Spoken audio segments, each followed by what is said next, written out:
நம்முடைய நம்முடைய கர்த்தராகிய இயேசு கிறிஸ்துவின் கிருபையும் பிதாவாகிய தேவனுடைய அன்பு. பாருங்க, அன்புன்னு வரும்போது பிதா, கிருபைன்னு வரும்போது இயேசு.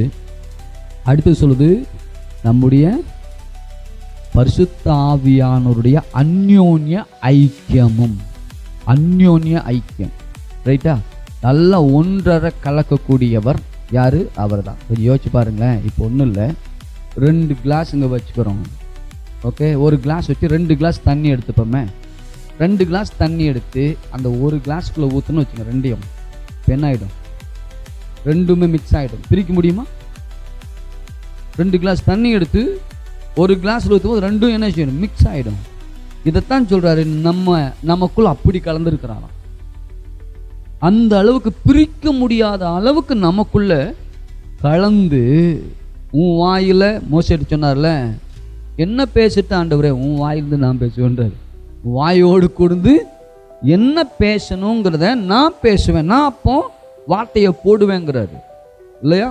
புதிய ஏற்பாட்டில் கூட இயேசு சொன்னார், உங்களை நிந்திக்கப்படும் போது, உங்களை துன்பப்படுத்தும் போது, அந்த சூழ்நிலை என்ன பேசணும்னு உனக்கு புரியாத போது அந்த நேரத்தில் என்ன செய்யும்? வாயில் வார்த்தையை நான் போடுவேங்கிறாரு. இதெல்லாம் பரிசுத்த ஆவியானவர் செய்கிற வேலை. அப்போ பரிசுத்த ஆவியானவர் அந்யோன்ய ஐக்கியம்.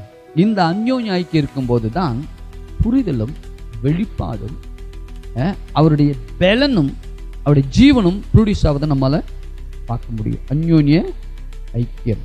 ஒரு செடியானது நல்ல இந்த மண்ணில் வேரூன்றி அது தண்ணியில் இருந்துச்சுன்னா அது மிகுந்த கனியை கொடுக்கும் இல்லையா? அது அப்படி தான் சொல்லுது. அப்போ தண்ணி ஆவியாருக்கு அடையாளம், விதை வசனத்துக்கு அடையாளம், நிலம் நம்முடைய இருதயம். அப்போ இருதயமாகிய நிலத்தில் வசனத்தை ஆழமாக போட்டு தண்ணியை வாட்டுக்கிட்டே இருந்தோன்னு வச்சுக்கோங்களேன், நாம் விரும்புகிற கனிகள் உண்டாயிடும். அது விளைச்சலை ஏற்படுத்தி கொடுக்கறத நம்மளால் பார்க்க முடியும்.